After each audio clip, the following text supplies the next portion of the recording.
So today we're working on the rat rod and we're gonna build a bomber switch panel.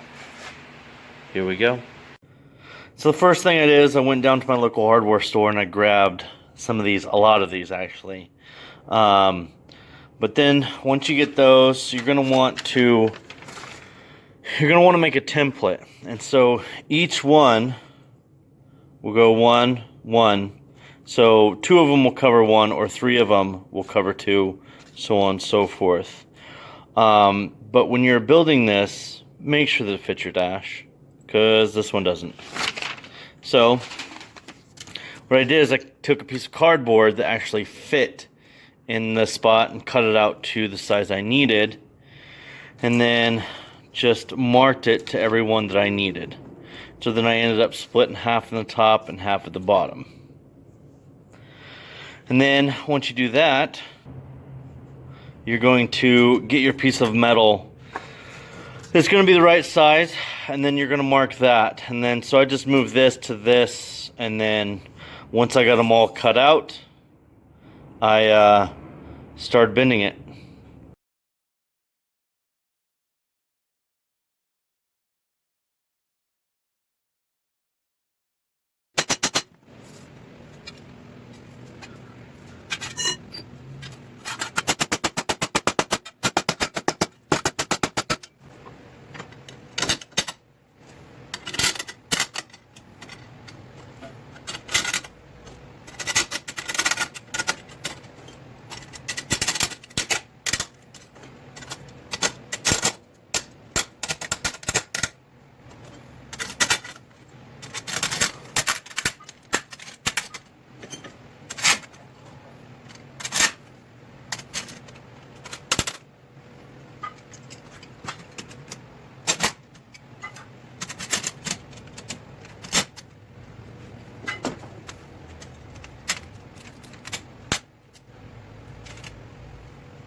Alright, so they're all long, but I'll cut them off afterwards.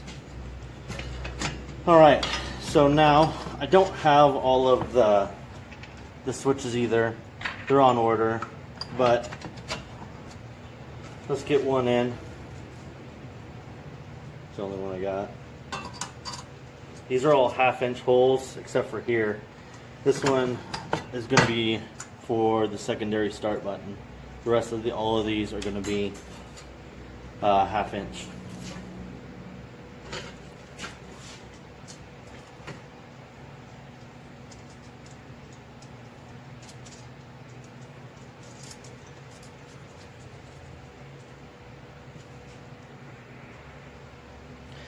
The only other thing that I like to do is making sure all these are lined up.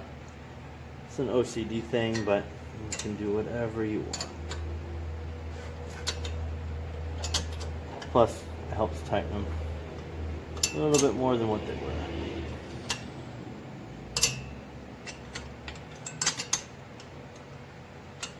And also, you can look down them. If you're true OCD, you can adjust them up and down as needed.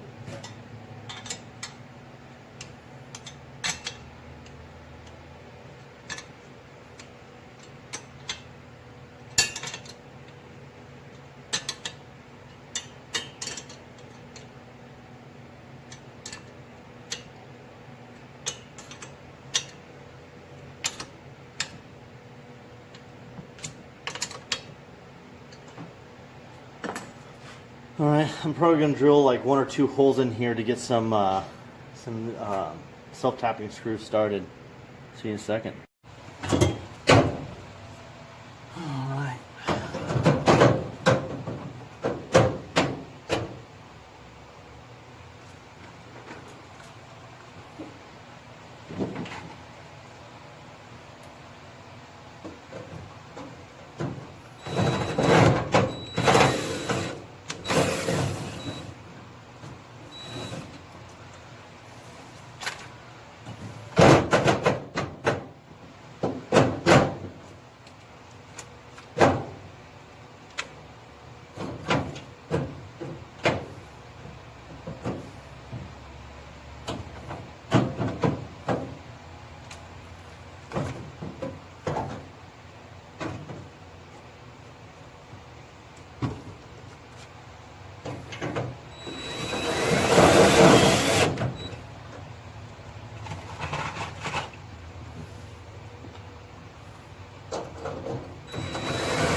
Alright, well there you go.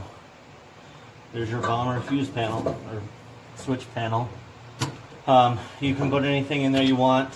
I guess my next video will be me starting these switches and soldering the wiring and all that when it finally comes in. Good luck out there, man.